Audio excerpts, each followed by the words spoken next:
one of the biggest beatings I ever took was through Jerry Weintraub. Oh, yeah. I took it. I mean, that was 6 weeks in. Rest in peace, Jerry. We love you. Oh God, I love that man, and I miss him because he was honest enough. And your dad was at that meeting. Was he there? Yeah. So Jerry, I'll tell this story. This is great. So Jerry was there with the whole family on the Saturday night before Oscars, and it was our first Oscars. Oh, and so we didn't really know how busy we were going to get, and it got big. It got really busy. The bar backed up to the tables. The sound panels hadn't been put in yet, so it was really loud. And the food was really kind of, admittedly, hit and miss. And so Jerry comes in with the family. It's the first time he's been there ever since the place opened. 10 o'clock the next morning, I get a phone call from Susie. Jerry wants to see you. I'm like, cool. When? Now. I'm like, now? He's like, now. I'm like, shit. So I do the only thing I can think to do.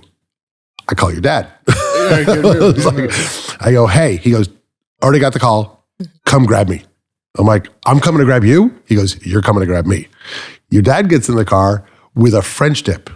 I go, what's that? He goes, it's a French dip. I go, we're going to need a French dip? He goes, we're going to need a French dip.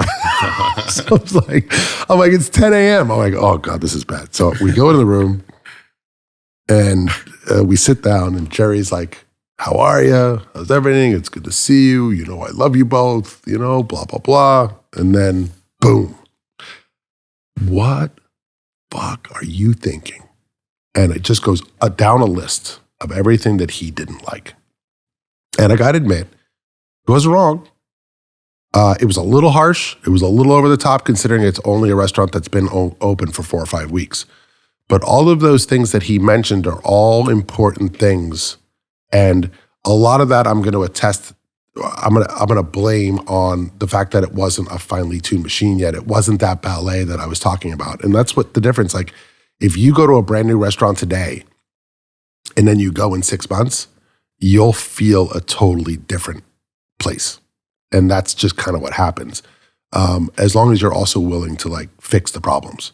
Right. So, but I had friends and people like that actually cared about me and cared about me enough and cared about my success enough that they wanted to make sure that I had no illusions as to exactly where I stood and how other people might be talking about the restaurant, right? And so we fixed a lot of those things, and then we got through the summer. And then also you don't realize when you open up a restaurant in the summertime, if you're brand new, there is no tourists, right? Everybody leaves town.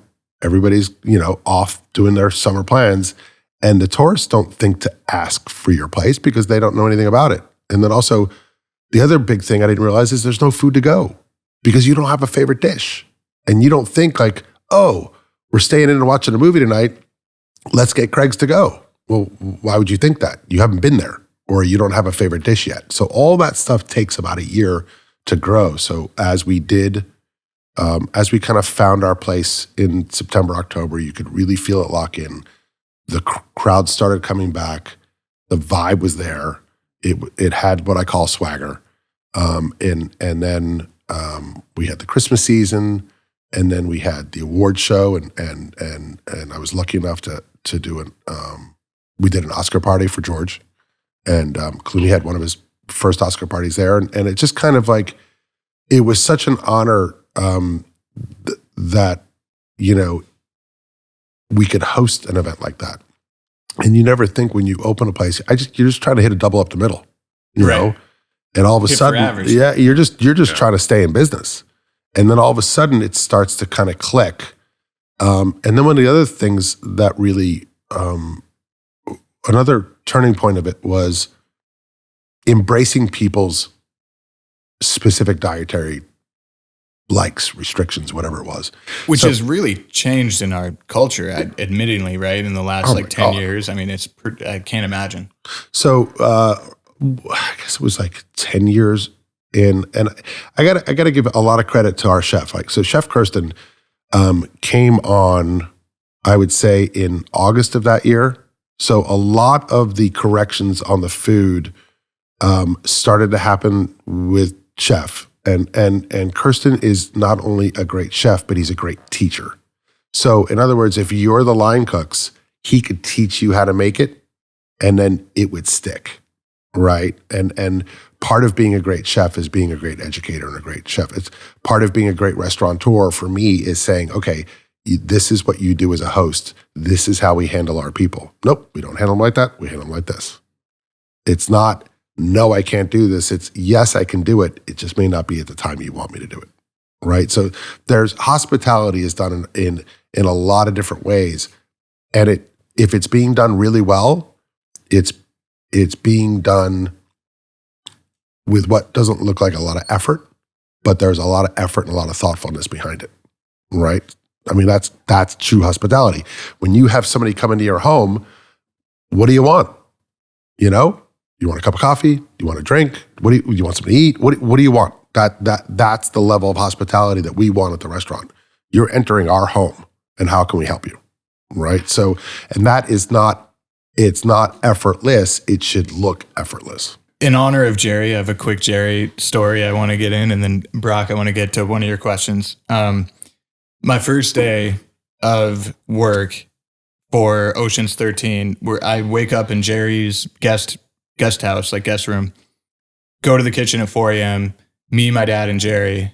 And because this is all in line with like, he cares, but it's a little harsh, right? Mine was more preemptive. He was basically like, he throws some cornflakes in a bowl, throws some milk in, hands it to me. He goes, I haven't made breakfast for myself in the last 10 years.